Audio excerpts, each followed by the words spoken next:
Hello everyone and welcome back to the Reed Harrison series. I'm Dr. Patil and I'm the faculty for medicine. So in the previous video on the Reed Harrison series, we have learned about the guideline focused management of diabetes mellitus. Now we're taking a slight detour and trying to understand the mechanism of action and basic pharmacology of the individual classes of drugs used in the management of diabetes mellitus. So this is more or less a pharmacology lesson than medicine. The core of medicine with respect to management of diabetes has already been discussed, right? Okay, so before we start discussing the pharmacology of anti-diabetic drugs today, let us go through one MCQ based on what we have discussed in the previous class. So here is a question. Which of the following is not an indication for early initiation of insulin? So we already know that when we are dealing with diabetes, type 1 means absolute insulin deficiency and we have to treat them by giving insulin. And type 2 or other forms of diabetes, generally we tend to treat them with oral hypoglycemic agents, and when not feasible, then we generally jump to insulin. But in some circumstances, we initiate the insulin early. We have specifically discussed the guidelines for early initiation of insulin in the previous video. So apply that knowledge and come out with the answer. Which of the following is not an indication for early initiation of insulin? Type 1A diabetes. What is type 1A? Type 1A refers to autoimmune diabetes mellitus, right? Type 1 autoimmune. Type 1 can also be idiopathic. In that case, we call it as type 1B. So of course, for type 1, we have to start insulin on the day of diagnosis itself. So of course, this is the indication for early initiation of insulin. Okay. Then MODY with HbA1c 7.2%. That is option 2. Type 2 diabetes mellitus with HbA1c of 8% with weight loss and polyuria, and option D is type 2 diabetes mellitus with HbA1c of 9%. Multiple correct answers may be there, so let me know what do you think. The question is not an indication for early initiation of insulin. So option B, MODY, maturity onset diabetes in young, is it an indication for early initiation of insulin with an HbA1c of 7.2%? So patients with MODY generally respond, the common types of MODY generally respond well to sulfonylurea. So rather we start them on sulfonylureas. With the A1C of 7.2%, definitely I don't need to start them on the insulin from the beginning. This is not an indication for early initiation of insulin. So what HbA1c prompts us to start the insulin early? What HbA1c value prompts us to start the insulin early? When we have HbA1c of more than 10%. When we have HbA1c of more than 10% or random blood glucose level of, please remember this, we have discussed the guidelines, RBS of more than 300 milligrams per deciliter, or patient presenting with hyperglycemic crisis like DKA or hyperosmolar hyperglycemic state, HHS, right? Or patient presenting with catabolic state, that is weight loss, polyuria, polydipsia. These are the circumstances where we initiate the insulin early. So option C, HbA1c के side से देखेंगे तो of course it is not more than 10%, but the patient is in catabolic state with weight loss and polyuria. So this also becomes an indication for early initiation of insulin. But what about option D? They have not mentioned any symptoms, only HbA1c. Merely HbA1c 9% doesn't call for initiation of insulin. Rather, I would start if it is more than 10%. So there's no mention of weight loss, polyuria, polydipsia, or catabolic state, DKA, HHS, or anything. So this is not an indication for early initiation of insulin. So in terms of answer, I have two correct answers, option B and option D. Option A qualifies for early initiation of insulin, and even option C qualifies for early initiation of insulin. Clear? Okay. So today let us learn about the drugs used for the management of diabetes, primarily focusing on their pharmacology. Okay. Now to understand these drugs, what is their mechanism of action, why we have developed these drugs, we need to quickly revise how the blood glucose level is regulated after consumption of food. So when we take food, it contains complex carbohydrates in the form of starches. It contains starch, which is a polysaccharide, which generally gets converted to disaccharides like sucrose, and monosaccharides like glucose, right? Monosaccharides like glucose. Now what we absorb is mainly the monosaccharides. monosaccharides. Which monosaccharides get absorbed? Main drugs that the main food substance or monosaccharides that we absorb include glucose, fructose, and galactose, right? Glucose, fructose, and galactose. These are our monosaccharides. This is what we absorb.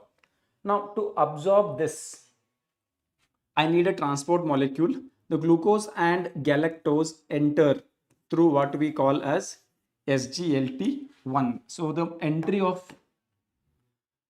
glucose and galactose is facilitated through SGLT1, and entry of fructose happens directly with the help of another molecule which we will call it as GLUT or glucose transporter. Now all these substances, once they enter the cell, they have to be shuffled into the blood, right? They have entered the intestinal cell, they will be shuffled into the blood. Okay, now before I get into the cell, we have to understand that these disaccharides cannot be absorbed, starch cannot be absorbed. So starch gets digested to disaccharides by amylase, and disaccharides get digested or converted to monosaccharides by an enzyme called as alpha-glucosidase, right? What is the enzyme? Alpha-glucosidase. Now, in the mechanism that I've discussed for the absorption of glucose, is there anything that I can block so that the entry of glucose into the blood itself can be reduced? Entry of glucose in the blood itself can be reduced? Yes, possible. What I can do? I can block SGLT1, I can block the glucose transporter, GLUT, or I can block alpha-glucosidase. So what will happen if I block alpha-glucosidase? The disaccharides won't be converted to monosaccharides. So they will remain as disaccharides.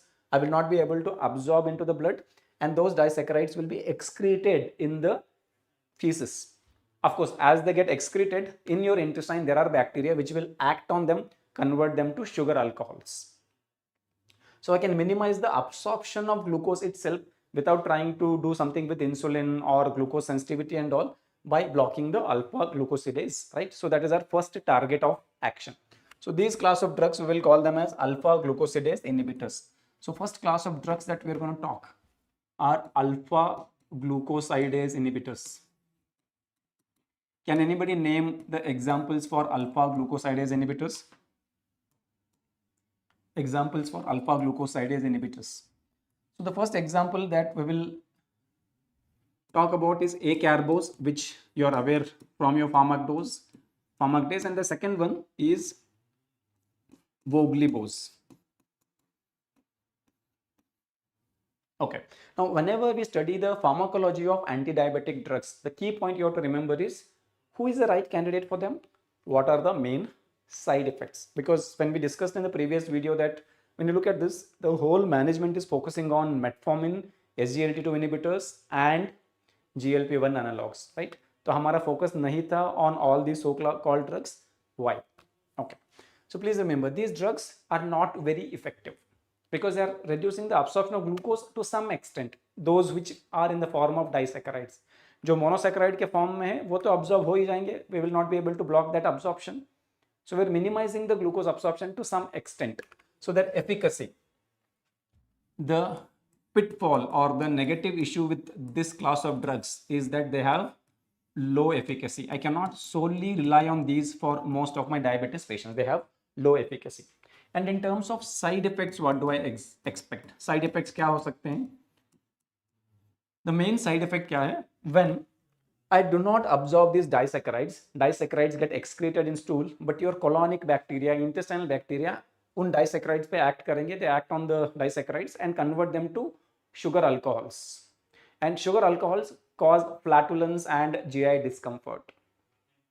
So one of the common side effects of these drugs is GI symptoms, mainly flatulence, abdominal pain and all. So the main side effect is GI symptoms. Okay, now another important side effect that you have to remember with respect to any class of drugs that you're using in diabetes is whether they can cause hypoglycemia. Now कौन से drugs hypoglycemia कर सकते हैं? Hypoglycemia is not caused by all the class of drugs. कि for example आप जानते हो metformin, will it cause hypoglycemia? Then GLP-1 analogs we spoke about in the previous class, will they cause hypoglycemia?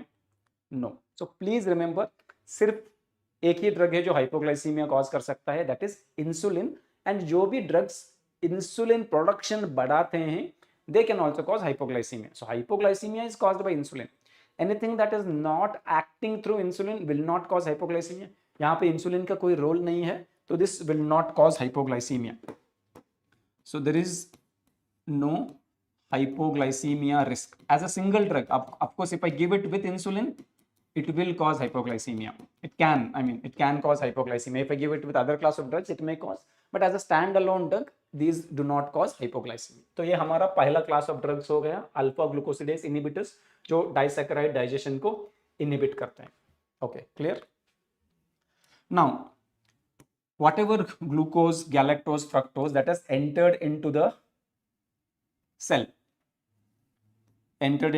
now it will be pumped into the blood through another transport molecule called as GLUT2. Glucose transporter 2 will pump this glucose into the glucose, galactose, fructose, all the monosaccharides into the blood. So now I have glucose in my blood. So after the meal, the glucose and other monosaccharides got absorbed, they entered the blood. So now the blood glucose level increases. So once the blood glucose level increases, this increased blood glucose will be presented to pancreatic beta cells. And this glucose will enter the pancreatic beta cells with again the glucose transporter 2, GLUT2, will help it to enter the beta cells. Once it enters the beta cells, this glucose will help us generate the ATPs, because main function of glucose is to help us generate ATPs, the energy currency of the cell. So as the ATPs in the cell rise, the pancreatic beta cell gets to know that blood glucose level is rising. Now it has to secrete insulin.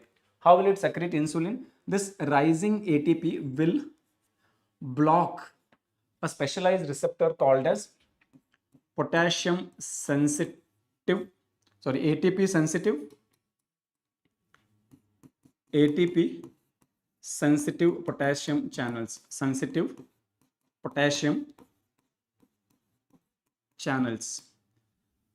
So once it is blocked, this channel is primarily a channel for excretion of potassium from the cell to the surface.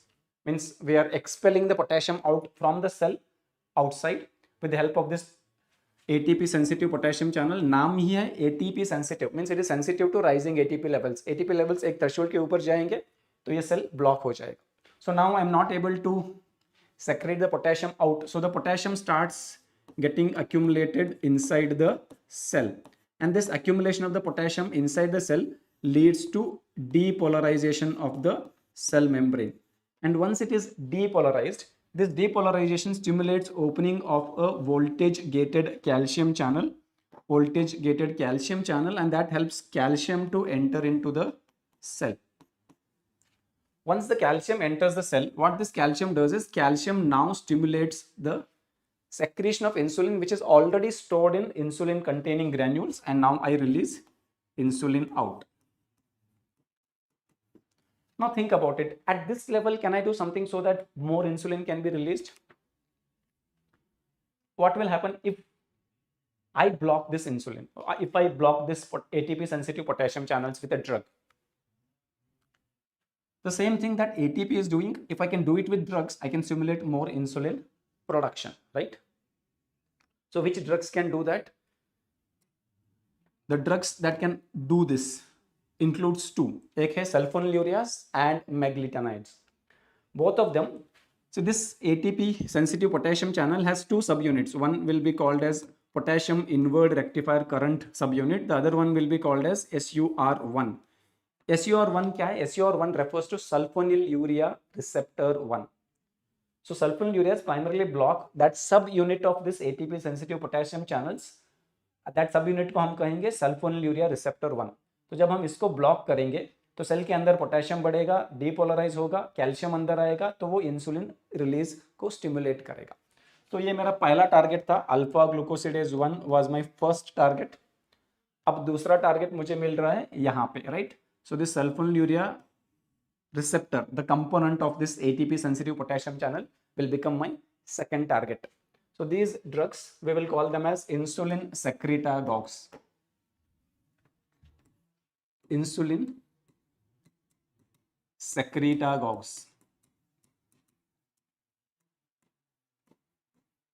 So how do they act, all these insulin secretagogues? They increase the insulin secretion by blocking this. They block ATP sensitive potassium channels. ATP sensitive potassium channels. इनको ये block करेंगे. By blocking that, they cause depolarization of the pancreatic beta cell membrane and help calcium to enter the cell and secrete more insulin. Okay, so there are two classes of insulin secretagogues. The first one is sulfonylureas. Sulfonylureas. And second one, you can call them as meglitinides or non-sulfonylureas. Non-sulfonylurea insulin secretagogues. Okay.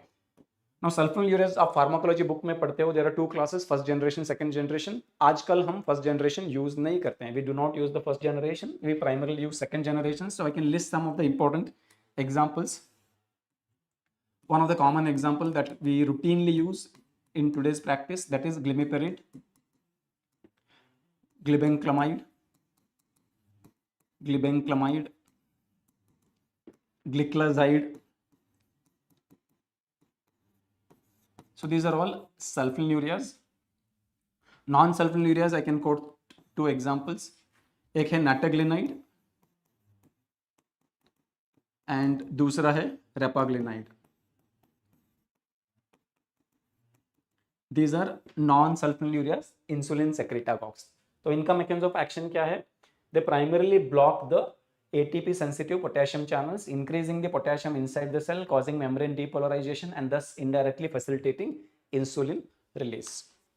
These drugs are very cost effective, बहुत cheap हैं, highly effective in lowering the blood glucose. So that's why for decades they were also important drugs in the management of diabetes, but आजकल हम ज़्यादा use नहीं करते हैं. So why are we not preferring to use sulfonylureas today? Why are we not preferring these agents? Okay, तो एक बात हमको बहुत important से समझना है that any drug which increases insulin release, it has one potential side effect. What is that? As the insulin increases, it will push the blood glucose level down. And if there is more insulin, more decrease in the blood glucose level, and thus it has the tendency to cause hypoglycemia. So hypoglycemia can be caused by insulin and insulin secretagogues. A carbose नहीं करेगा. Why it will not cause? It will decrease the absorption of glucose, so it should cause hypoglycemia, right?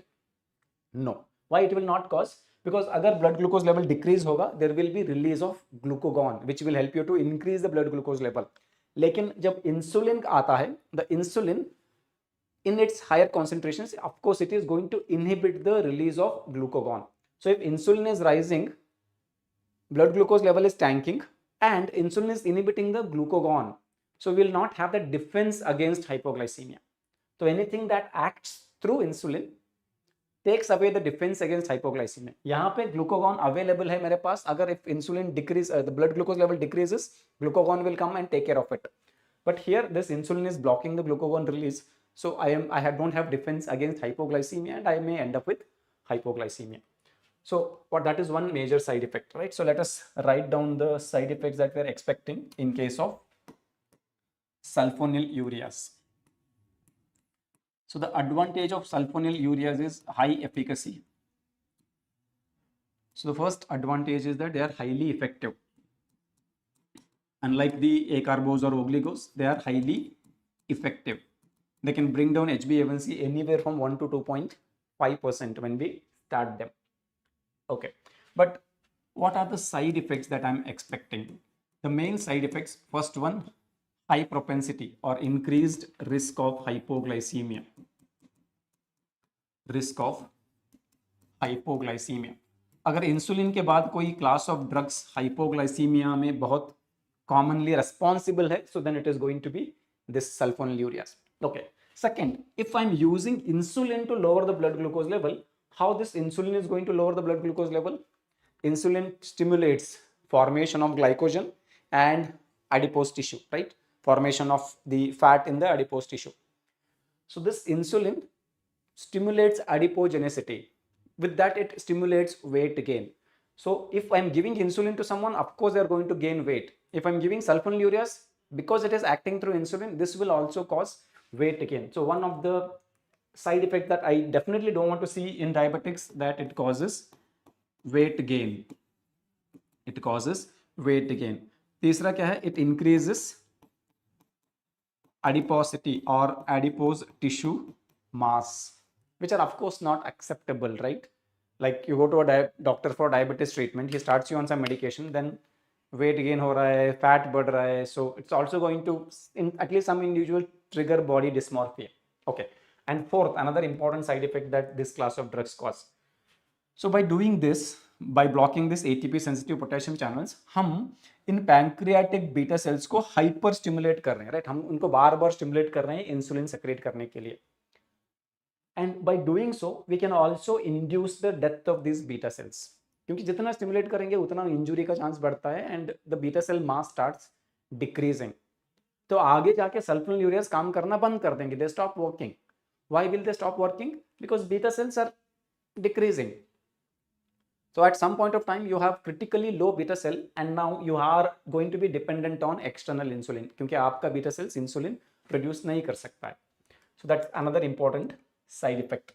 These sulfonylureas are associated with decreasing beta cell mass. जितना हम beta cell को hyper stimulate करेंगे उतना ही मास decrease होता जाता है. So as such, type 2 diabetes mellitus, slowly beta cell mass is decreasing. Type 1, it is drastically decreasing. उस slowly decreasing beta cell mass को use of sulfonylureas accelerate. तो आज का तो blood glucose control हुआ, लेकिन कल के लिए patient is going to become insulin dependent. So these are the side effects. And because of these, like with this weight gain, increased adiposity and decreasing beta cell mass, it has been observed that they are associated with increased cardiovascular mortality. Increased cardiovascular mortality. So let us say that if I have HbA1c of, let us say 9%, so I'm just giving you hypothetical numbers, okay? So 9% के हिसाब से, if I have, let us say that my cardiovascular mortality risk है 10%, I'm just giving you hypothetical numbers. If I start, okay, and again remember at 8% HbA1c, let us say cardiovascular mortality होता है, risk होता है 5%. But if I achieve this 8% with the help of sulfonylureas, right? If I give sulfonylureas and come to 8%, then जो 8% से जो mortality reduction मुझे मिलना चाहिए था वो नहीं मिलेगा, because sulfonylureas themselves increase the mortality risk. तो मुझे शायद ये 7% या 8% मिलेगा. If I had reached this 8% with the help of, let us say, SGLT2 inhibitors. If I had used SGLT2 inhibitors, ये मुझे 5% नहीं, 5% तो मुझे 8% HbA1c मिल जाएगा. But if I had used SGLT2 inhibitors which are known to reduce the cardiovascular mortality, शायद मुझे ये 3% या 4% तक मिल जाएगा. तो जो डेथ रिस्क है because of decreasing the blood glucose level वो कम हो रहा है, but that is being augmented, that is being like disturbed by use of sulfonylureas. So sulfonylureas are associated with increased cardiovascular mortality. Okay, I will reiterate in English as well. So let us say that there are two individuals, one has HbA1c of 9%, another has 8%, right? So let us call this 9% person as A and this 8% person as B. Okay, so at 8% his death risk is 5% and HbA1c 9%, let us say his death risk is 10%. Now this person A wants to reduce his death risk. So he comes to me and says, sir, I'm diabetic and I studied that my death risk is high. I don't want to die. So please help me. Now, if I start him on sulfonylureas and reach this HbA1c of 8, then theoretically speaking, his death risk should be same as person B, jiska 5% tha. But that's not the case. What happens? Sulfonylureas, they increase the adipose mass, weight gain, and thus they push you towards atherosclerosis and thus increase the risk of mortality. So at 8%, I might have come down from 10 to maybe 7%. Ideally, I should have got 5%, but it is 7 because that 2% extra got added by beta cells, that what they're doing to the body. So that's one important point. So when I look at these all factors, do you think I should be happy to start sulfonylureas in a patient? Of course not, right? They're very effective, but they're not great drugs when it comes to other side effects. So that's why today we do not prefer using sulfonylureas given a choice. If I don't have choice, patient says I'm not affordable, or I'm dealing with patients in a government setup, of course, these are very important drugs. Because whatever benefit I get by reducing the blood glucose level, I want to squeeze, but at least if I have the facility and there is no financial restrictions, I would prefer to use other class of drugs. Okay. So now we have learned that we had alpha-glucosidase inhibitors, then we had this ATP sensitive potassium channel inhibitors. Now let us see what else we can do for a diabetics patient. Now this insulin, what this insulin will do? Insulin will go and now act on the insulin receptors. So we will have these insulin receptors. They will act on the insulin receptors and facilitate utilization of the glucose by the cells. So now this cell, if it wants to use it for metabolism. If you want to store it as fat, or it will store it as glycogen, depending on which tissue this cell belongs to. Right, muscle mein glycogen mein store karenge, adipose tissue we will store it as fat, in the liver both fat as well as glycogen, and for the other peripheral tissues we will use that glucose. So this insulin facilitates the entry of glucose into the cell, and thus the blood glucose level will come down, right? Now, whether this insulin will be able to work on its receptor or not is a very complex topic. So we'll call that as insulin sensitivity. Insulin's ability to work on its receptor is insulin sensitivity. But many times there will be receptor defects or desensitization, and that results in insulin resistance. So tab kya hoga? Everything goes well, right? I take food, I have carbohydrates, that becomes glucose. The glucose gets into the blood. This glucose goes to the pancreatic beta cells. Beta cells will secrete the insulin. And once insulin is secreted, all fine till now, but this insulin fails to work on the tissues. So now this insulin is not helping the tissues to use this glucose to form fat, glycogen, or for the tissue metabolism. So blood glucose level will remain high despite having high insulin. This condition is what we call as insulin resistance, and that is the cornerstone pathogenesis for type 2 diabetes mellitus. So can I do something to increase this insulin sensitivity or decrease the insulin resistance? So that is going to be my third target, the insulin receptors and increasing the insulin sensitivity. So which class of drugs can help me to increase the insulin sensitivity or decrease insulin resistance? We will call these drugs as biguanides.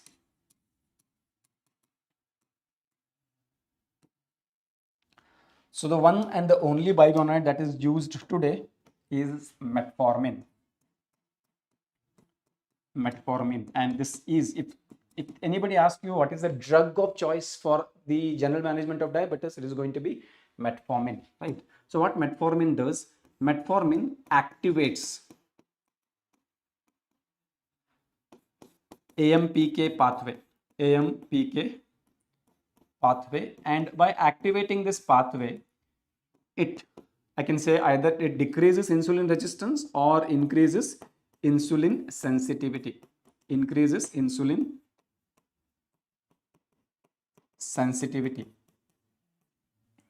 So this is not stimulating the insulin production. जो भी insulin production आपके body में physiologically हो रहा है, whatever is the insulin production that is happening physiologically in your body, it is making it work more efficiently at the level of tissues, right? So tissue efficiency improves. Now tell me, will this cause hypoglycemia? So we already know that this is considered as the drug of choice. Will this cause hypoglycemia? So good thing about it is it also has high efficiency in lowering the HbA1c or blood glucose level. High efficiency. Now what side effects I can expect with this drug? Will it cause hypoglycemia? Will it have any impact on the weight? So first point, metformin alone does not cause hypoglycemia. बस इतना ही याद रखना है. Only thing you have to remember is insulin and जो भी drugs insulin production बढ़ाते हैं, they can cause hypoglycemia. No other class of drugs alone causes hypoglycemia. So this does not have. Okay, so this is an advantage indeed. So I will write it here, right? No risk of hypoglycemia. Risk of hypoglycemia. So what are the side effects I should be worried about? So the first side effect that you should be worried about, which can be life-threatening at times, that it causes lactic acidosis. It causes lactic acidosis, especially if there is renal dysfunction. Especially if there is renal dysfunction. So आज के time पे it's not an absolute contraindication if there is renal dysfunction, but when GFR is less than 30, it is better to avoid it because of the risk of lactic acidosis. So you can say that it is contraindicated in severe renal dysfunction. We can give even in mild renal dysfunction, like when GFR is 60 or 45, we can give the reduced dose of metformin. But when the GFR is less than 30, it is contraindicated. Okay. Then the second side effect, which is very common and repeatedly asked as an MCQ, is that this causes B12 deficiency. So metformin use, long-term use is associated with vitamin B12 deficiency. And you know all the manifestations of B12 deficiency. It can cause megaloblastic anemia and peripheral neuropathy. So diabetes as such is a risk factor for peripheral neuropathy, and when patient is on long-term metformin and B12 deficiency, it further increases, right? So that can result in megaloblastic anemia and peripheral neuropathy. And that's why it is very important that if there is a patient on long-term metformin, we regularly check their serum or blood B12 levels, and if they are deficient, it is better to restart them or better to supplement them with the B12. Now, why this has become the drug of choice? One, high efficiency, no risk of hypoglycemia, and the third thing, this drug is weight neutral. Means it neither causes weight gain. There are some studies that it causes weight loss at least, but at least I can say that it is weight neutral. मतलब weight gain ये नहीं कराएगा. So if I get a diabetic, let us say HbA1c 8, I start him on metformin and I see him after months or years of regular follow-up, metformin wouldn't have contributed to the weight gain. But sulfonylureas, आज मैं sulfonylurea start करूँगा, 2-3 साल बाद the patient will be gaining more weight, more fat. Metformin doesn't do that, right? So that's why metformin, with all these advantages, highly effective, no risk of hypoglycemia, and it is weight neutral. So that's why metformin is one of the very, very important drugs when it comes to type 2 diabetes mellitus. Okay. Now let us see what else I can alter to help my patient get his blood glucose level normalized. So alpha-glucosidase inhibitors, ATP sensitive potassium channel blockers, those are insulin secretagogues, insulin sensitivity enhancers, that is Biguanides or metformin. Now what else I can do? Now this blood glucose will also reach the kidneys, right? And we know that in the kidneys, glomeruli filter it, right? And whatever glucose that is filtered into the glomerular filtrate will be reabsorbed. Now where is the reabsorption happening? Majority of the reabsorption happens in proximal convoluted tubule. So I reabsorb this glucose out from the proximal convoluted tubule. And for that reabsorption, I use a transport molecule, which is a co-transporter, and we will call this transport molecule as SGLT2. That is going to be SGLT2. SGLT1 was there in the intestine for the absorption of glucose. Now for the reabsorption of glucose from glomerular filtrate, we have SGLT2. So this can also be Robinson. It's not an absolute contraindication. So if the GFR is less than 30, it is contraindicated. Giving metformin when GFR is less than 30, yes, increases the risk of lactic acidosis. But if it is higher, if it is 45 or 60, we can give the reduced dose. Now that we have better drugs like GLP-1 analogs or SGLT2 inhibitors, it's better leave this drug, because आज मैं start करूँगा. Today the GFR may be 45 and I will start a reduced dose of metformin, but with time this GFR will go on declining, and if patient continues to be on metformin, somewhere down the line he may come with lactic acidosis, तो मैं risk नहीं लेना चाहूँगा. So what I would do is I would use more better safer drugs like GLP-1 analogs or SGLT2 inhibitors. That's why when we discussed in the previous class, CKD, we are primarily preferring to use SGLT2 inhibitors, right? Okay. So now this can become my another target, right? So this can be my fourth target. SGLT2 inhibitors. इनको भी मैं block कर सकता हूँ. So if I block, what happens? I'm not blocking the absorption of glucose. I'm not blocking the ATP sensitive potassium channels. So I'm not altering the insulin release. I'm not altering the insulin's sensitivity. What I'm doing, I'm just tampering with how much insulin how much sugar I get reabsorbed from the kidney. So by blocking this, I will lose lot amount of glucose in urine. I will lose lot of glucose in urine. So this glucose will not return to blood. So blood glucose level will decrease. Blood glucose level will decrease. So SGLT2 inhibitors are going to be our next class of drugs. So in the SGLT2 inhibitors, what advantages I can see and what disadvantages we can see. See, in the previous class we have discussed that many conditions SGLT2 inhibitors are preferred agents. Why? So number one, how do they work? They decrease renal reabsorption of glucose. Reabsorption of glucose.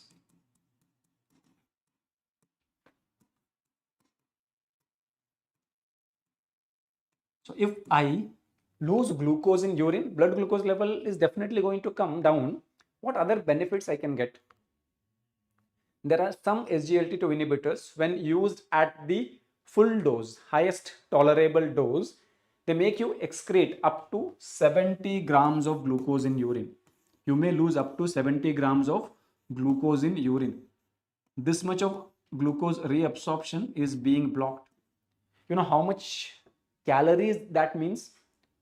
1 gram of glucose is equal to 4 calories, right? 4 kilocalories. So 17 to 4, approximately 280 kilocalories patient is losing in urine passively, right? Without working out, without doing any major exercise, right? You know how much that is equivalent to? Literally swimming for 45 minutes to 1 hour or gymming for 1 hour. So if you go to gym, lift heavy weights for 1 hour, you may be burning 250, 300 calories. That much the patient is losing passively. So don't you think this will help patient lose some amount of weight? Yes.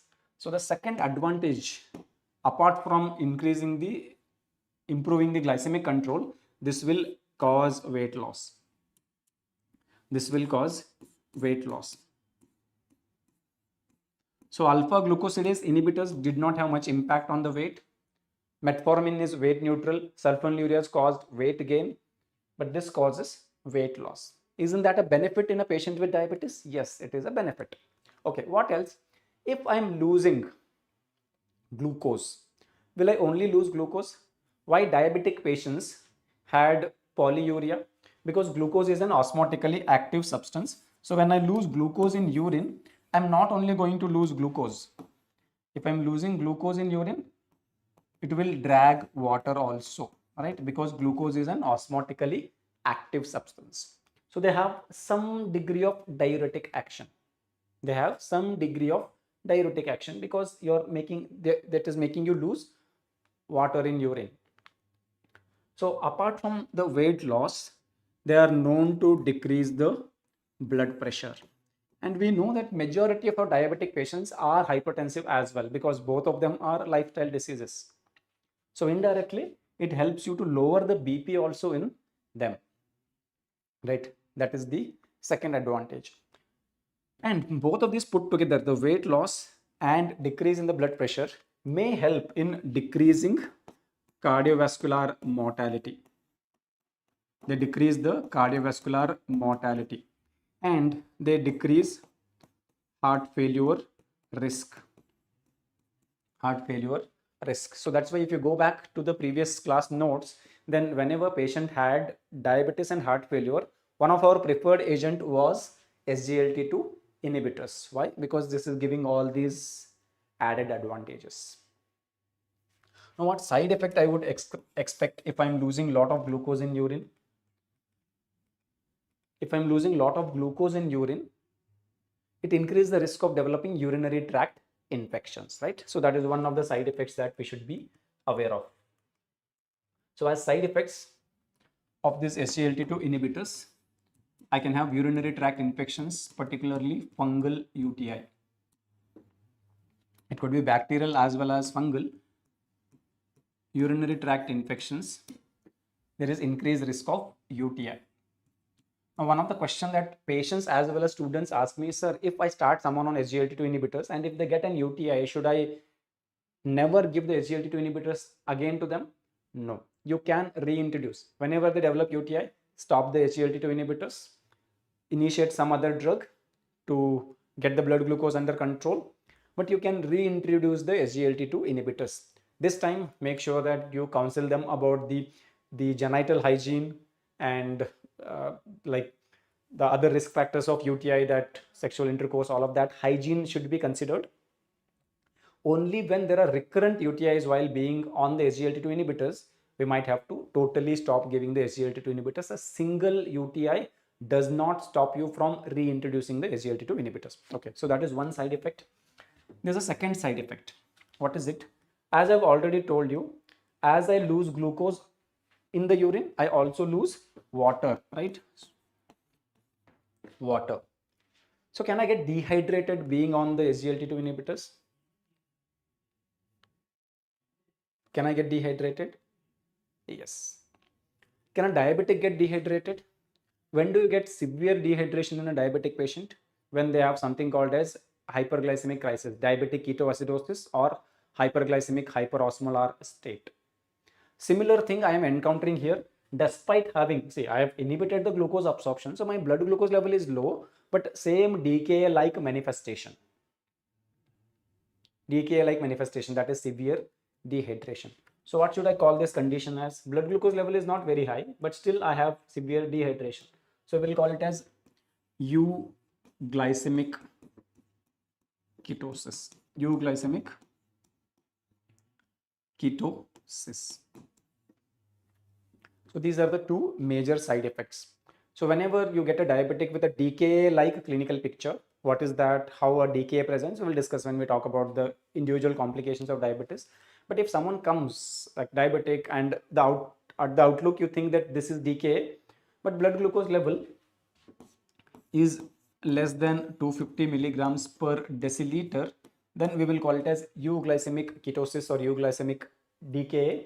And in such cases, SGLT2 inhibitors can be one of the potential causes, right? So that's about the SGLT2 inhibitors. They decrease cardiovascular mortality, they decrease heart failure risk. Another thing I forgot to mention, they decrease the rate of progression of diabetic nephropathy. Decreased rate of progression of diabetic nephropathy. Progression of diabetic nephropathy. So that's another advantage. So if I start it in a patient who already has nephropathy because of diabetes, it will slow down. So that's why when you have nephropathy, the preferred agent to add in case of diabetes is SGLT2 inhibitors. So these are the common class of drugs available. What else I can use? Okay, I did not mention the names, right? Okay. So they all end with gliplosin. So that includes dapagliflozin, empagliflozin, canagliflozin,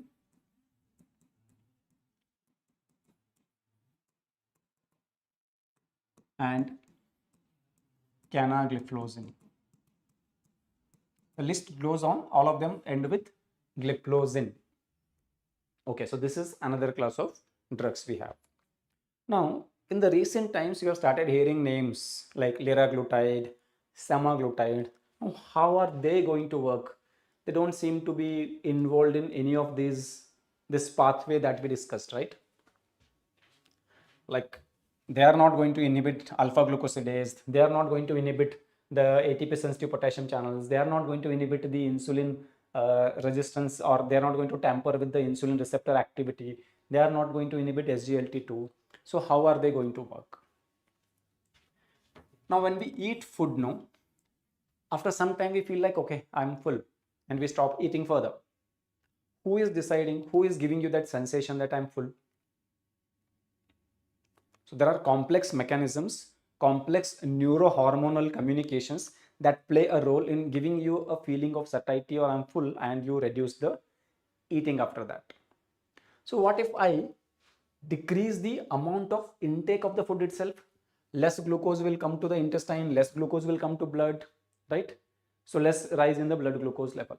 And what if that substance also help me to stimulate insulin secretion and inhibit the glucagon release? On one side, it is dealing with appetite, stimulating insulin secretion and decreasing glucagon production. Beautiful, right? So we have a class of drugs which we are going to call it as incretins or incretin mimetics. We will call them as incretin mimetics. How are they going to work? So normally what happens, as food reaches mainly the terminal ileum and colon. After I eat, food reaches terminal ileum and colon. From the in the terminal ileum or colon, we have something called as enteroendocrine L cells. So they secrete substances called as incretins. So when are they secreting? When food reaches the terminal ileum, it stimulates the secretion of incretins. There is another source for these incretins, that is pancreatic alpha cells. Alpha cells of the pancreas also. They will also sense rising blood glucose levels, and they will also secrete incretins. So there is a long list of incretins. The two important ones which we have been able to target with the help of drugs is glucagon like peptide 1 and gastric inhibitory peptide or GIP. Now what these two substances will do? Number one, these substances will give you the feeling of fullness or satiety. So when I feel full, I will reduce eating. That is one thing. Then the second thing, they will stimulate insulin secretion. Insulin secretion. And they will inhibit glucagon release.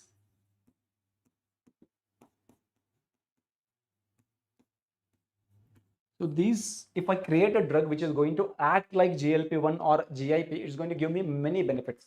First, patients eats less. So less amount of carbs or glucose is reaching the blood. After that, in response to that glucose, the amount of insulin released will be higher. So my blood glucose level will be better controlled. Okay.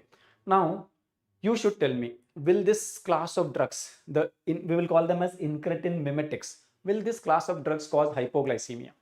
Can they cause hypoglycemia? I've made a statement. Drugs that act through insulin and drugs that stimulate insulin secretion generally cause hypoglycemia. So will this class of drugs cause hypoglycemia? The answer is no. So then am I breaking my own rule? I said that insulin causes hypoglycemia and anything that stimulates insulin secretion will also cause hypoglycemia. But then why is it not causing hypoglycemia? Very beautiful part of this drug is that this causes insulin secretion with glucose dependent insulin secretion. Now what do I mean by this? If your blood glucose level is low, the GIP-1 and GIP and GLP-1, they will not stimulate insulin secretion. So if your glucose level is going down, there is no secretion of insulin and there is no hypoglycemia. Beautiful, right? So that's why these drugs bring in a lot of benefits, and that's why they have become one of the mainstay of management of drugs in the recent times. So you talk about diabetes in any conference, all the people are talking about these so-called incretin mimetics. Incretin mimetics. Okay, the examples for this incretin mimetics include liraglutide, then semaglutide, the list goes on. New drugs keep adding. Tirzepatide, these are all incretin mimetics. So among these, the liraglutide and semaglutide are GLP-1 analogs or agonist, and this tirzepatide is both GLP-1 as well as GIP agonist or analog. So tirzepatide acts like both GIP as well as GLP-1, and liraglutide, semaglutide, they just act like, there is also dulaglutide, they just act like GLP-1. They don't have an action on GIP. Okay, now what is the advantage of these class of drugs? These are highly effective, just like your other effective drugs in lowering the blood glucose level. They are highly effective.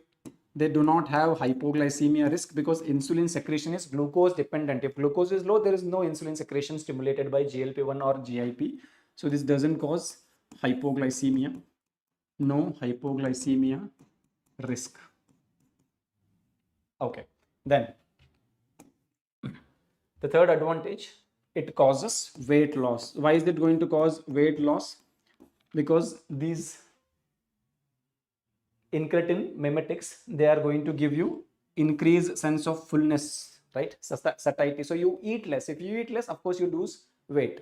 So in fact, now we know that these class of drugs, including recently approval and availability of the tirzepatide in India, is also approved for treatment of obesity, not just for diabetes. Now you may say, sir, why are we using diabetes drugs in obesity? क्यों नहीं भाई? Because it doesn't cause hypoglycemia. Weight loss तो करता है. So I can comfortably use it in non-diabetics as well. Okay. And by doing so, by helping you lose weight without the hypoglycemia risk, these drugs also decrease cardiovascular mortality, decrease the risk of death because of cardiovascular disease. So that's why these are very, very important. So they decrease cardiovascular mortality, decreased heart failure risk or heart failure hospitalization risk. So all of these are the advantages. Of course, the side effects will be there just like any other class of drugs. So what side effects we expect?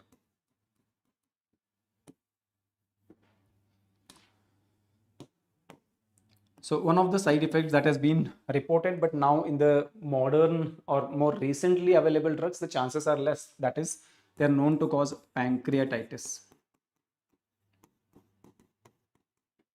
There is a risk of pancreatitis. Second, a very important concern that whatever weight loss we get, people have lost kilos of weight comfortably being on tirzepatide or semaglutide.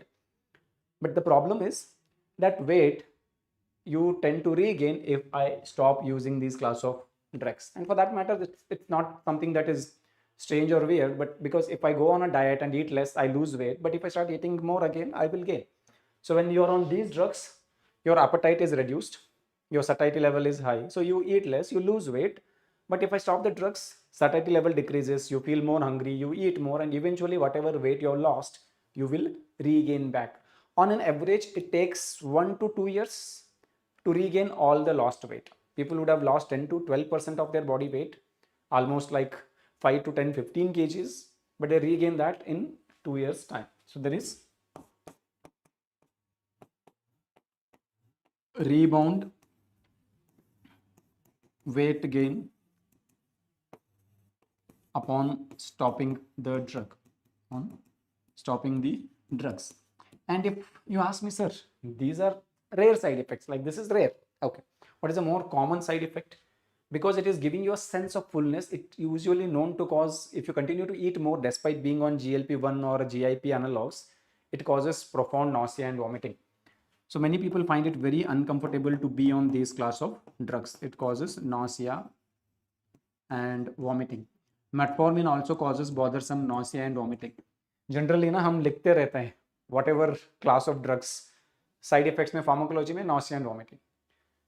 Even anti-emetic drugs, you people write nausea and vomiting, but जहाँ पे सच में बनता है, हक बनता है that you should write nausea and vomiting, you generally don't write. GLP-1 analogs, GIP analogs, they cause significant nausea and vomiting, so we should remember that. Okay, so these are like really good class of drugs because these side effects are relatively rare.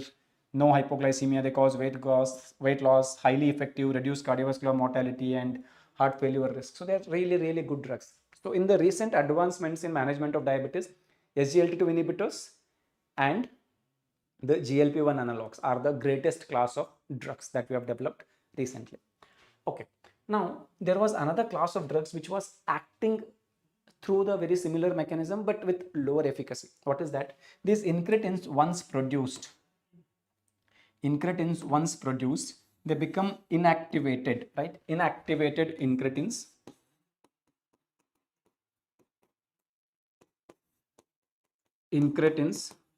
by an enzyme called as dipeptidyl peptidase 4 or DPP4. So blocking this is another potential target for me to manage diabetes, which was available even before we could develop GLP-1 analogs and GIP. जब से मैं MBBS कर रहा था तब से there was a class of drugs called as DPP4 inhibitors. So that is going to be our next class of drugs. Dipeptidyl peptidase 4 inhibitors. So how do they work? Their mechanism is they inhibit degradation or inactivation of incretins, that is GLP-1 and GIP. Now in terms of efficacy, these drugs have modest efficacy. These are not as effective as GLP-1 analogs. These have modest efficacy. The advantage of these class of drugs, these are weight neutral. They don't cause much weight loss, but they don't cause weight gain either. So it's good. Okay. Second, these also do not cause hypoglycemia. So they don't have no major hypoglycemia risk. So which drugs belong to this? They all end with gliptin. Like you have sitagliptin, vildagliptin,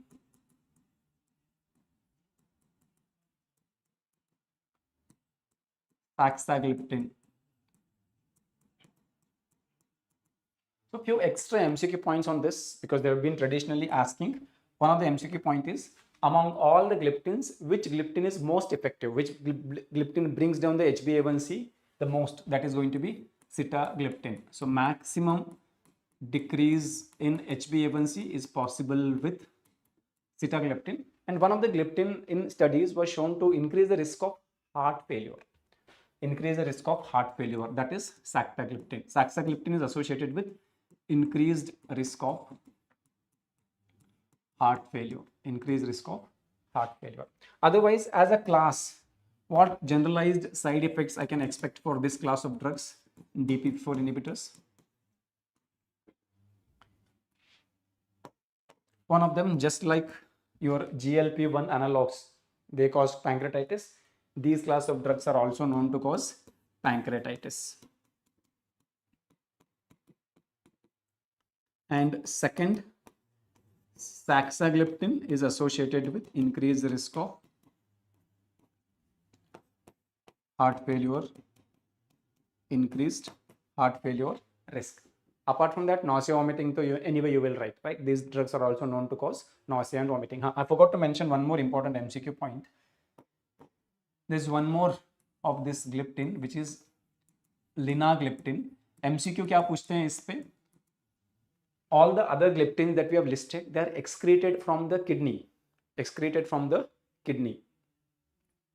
But this linagliptin has no renal excretion. It is mainly excreted by the hepatic metabolism. So this gliptin is safe in renal disease. So there are three possible MCQs from this topic.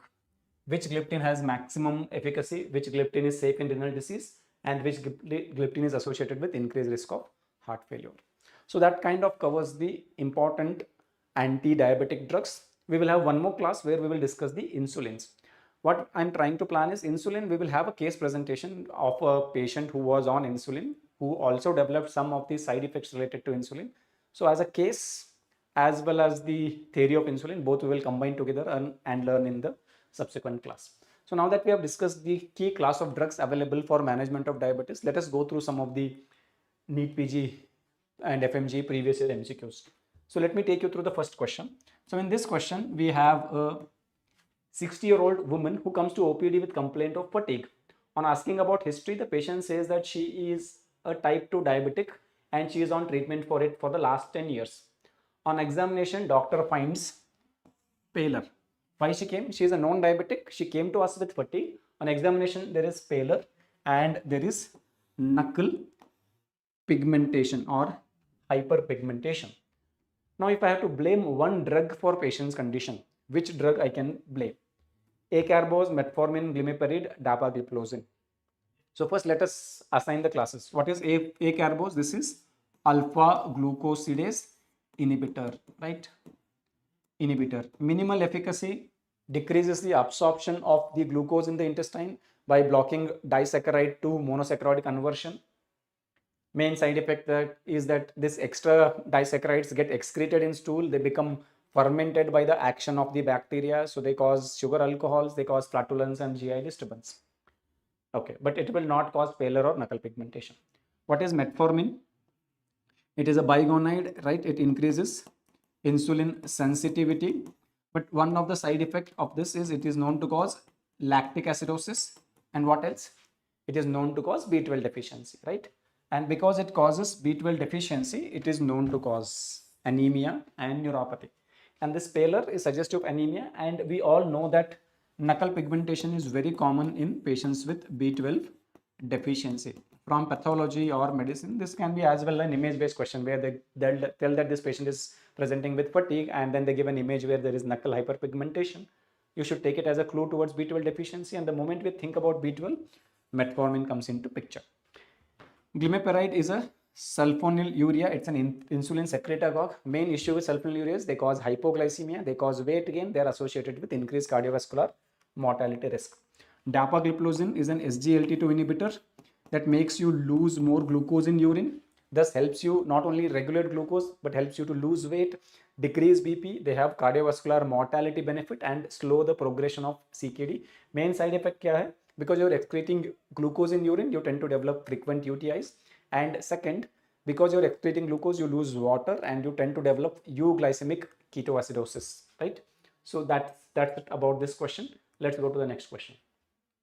A professional weightlifter diagnosed with diabetes mellitus. The doctor tells about the medication and its side effects, and the weightlifter is very much concerned about the side effects of weight change. Of course, because for a weightlifter or for athletes, because they play in a weight category, in a particular weight category. So if they gain weight, they may not be eligible to play in that weight gain, right? In fact, we are very much familiar with the Kusti event that happened with our Indian weightlifters in one of the international games. We are familiar, right?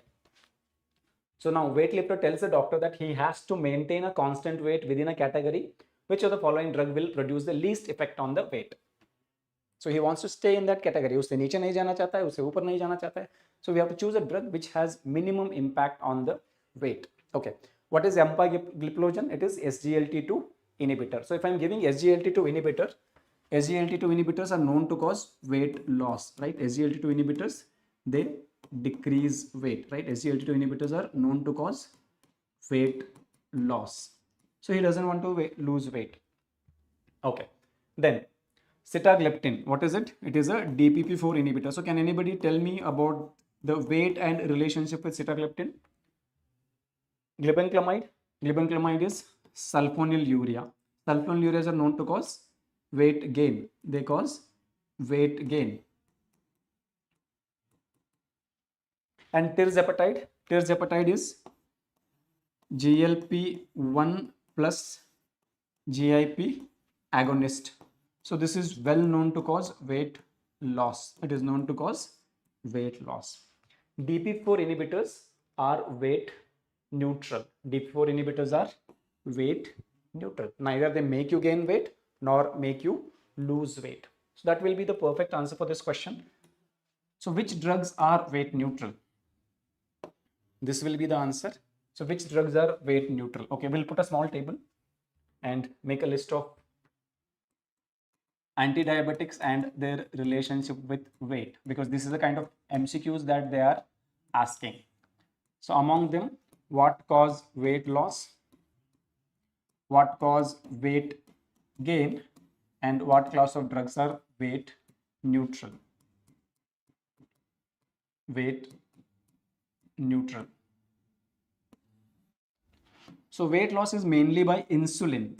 Sorry, weight gain is mainly by insulin and anything that facilitates insulin secretion, that includes sulfonylureas as well as meglitinides. Okay, then weight loss, SGLT2 inhibitors, GLP-1 analogs, and GIP. As of now, we don't have a single pure GIP-1 analog, but we have a GLP-1 plus GIP combined analog. Which drugs are weight neutral? Metformin is weight neutral. Acarbose also does not have a major impact because it minimally decreases the absorption of carbs. So acarbose, or you can say this alpha-glucosidase inhibitors as a class, alpha-glucosidase inhibitors and DPP4 inhibitors, alpha-glucosidase inhibitors and dipeptidyl peptidase 4 inhibitors, DPP4 inhibitors. So these are the class of drugs which are weight neutral. Okay, clear? So when you have this table, you will be able to answer any question related to anti-diabetics and the weight. So in this case, sitagliptin being a DP4 inhibitor is weight neutral for this weight lifter. It's a right drug. Okay. Now one last question for the day. Among the following drugs, which one is least likely to cause hypoglycemia? Which one is least likely to cause hypoglycemia? What should be our answer here? Is it glibenclamide, canagliflozin, D-temir, or regular insulin? So please remember, what causes hypoglycemia? It is the insulin which is known to cause hypoglycemia. Why insulin causes hypoglycemia? Because insulin decreases blood glucose level, and when blood glucose level falls below 70 in physiological state, forget about this externally administered insulin, physiology के बारे में बात करते हैं. So when blood glucose level is 70, constantly insulin is being produced. But if it drops below 70, then insulin production gets inhibited. Beta cells do not produce any insulin if the blood glucose level is less than 70. At that point of time, we can comfortably stimulate the glucagon release, and the glucagon will help you to up your blood glucose level. But when we have this externally administered insulin, this insulin not only decreases the blood glucose level, but also inhibits glucagon release. So you're losing your defense against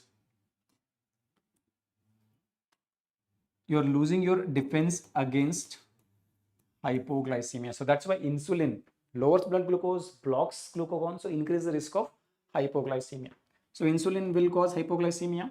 D-temir is also a synthetic insulin analog, so that will also cause hypoglycemia. So now I have to choose between the two, glibenclamide and canagliflozin. So what should I choose? Glibenclamide is sulfonylureas. So what sulfonylureas do? Sulfonylureas stimulate insulin release, thus increase the risk of hypoglycemia. And that's the exact reason, despite being highly effective and cost effective, they are not preferred agents today, because they are known to cause hypoglycemia, right? It is known to cause hypoglycemia. This D-temir is known to cause hypoglycemia. Regular insulin is known to cause hypoglycemia. But canagliflozin is an SGLT2 inhibitor. This does not blunt your glucagon response. Like let us say I gave someone canagliflozin. So he eats food, blood glucose level rises. This blood goes to kidney. Kidney filters this glucose, and I block the reabsorption. I lose lot of glucose in urine. So blood glucose level starts dropping. But when blood glucose level starts dropping, because of the action of this SGLT2 inhibitors, I always have a defense mechanism. So if I start losing glucose and blood glucose level starts dropping, this dropping blood glucose level will now stimulate the pancreatic cells to produce glucagon, and the glucagon will give the push. Glucagon action primarily gets inhibited by insulin. That's why insulin causes hypoglycemia. If I take any other route to lower blood glucose level, I always have glucagon to my rescue, and that protects me from developing hypoglycemia. So SGLT2 inhibitors do not cause hypoglycemia, and that's why they are also indicated for treatment of heart failure even in the absence of diabetes. So canagliflozin being an SGLT2 inhibitor that does not cause hypoglycemia as a standalone drug. If I give it with insulin or sulfonylureas, yeah, we may end up with hypoglycemia. So what should be our answer? The answer is going to be canagliflozin. So if you ask me which drugs are known to cause hypoglycemia and which does not cause, let's make a list of it.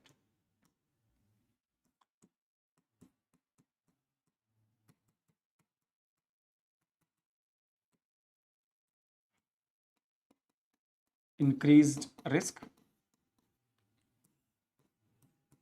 no increased risk.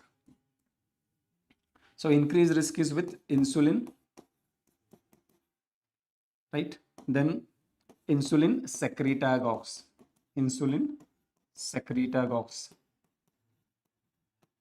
like sulfonylureas and meglitinides. Sulfonylureas and non-sulfonylureas like meglitinides. Everything else means your Biguanides or metformin, DPP4 inhibitors, okay, GLP-1 or GIP analogs. They are collectively called as incretin mimetics. They are mimicking the function of incretin, and SGLT2 inhibitors and even alpha-glucosidase inhibitors. They themselves do not cause hypoglycemia.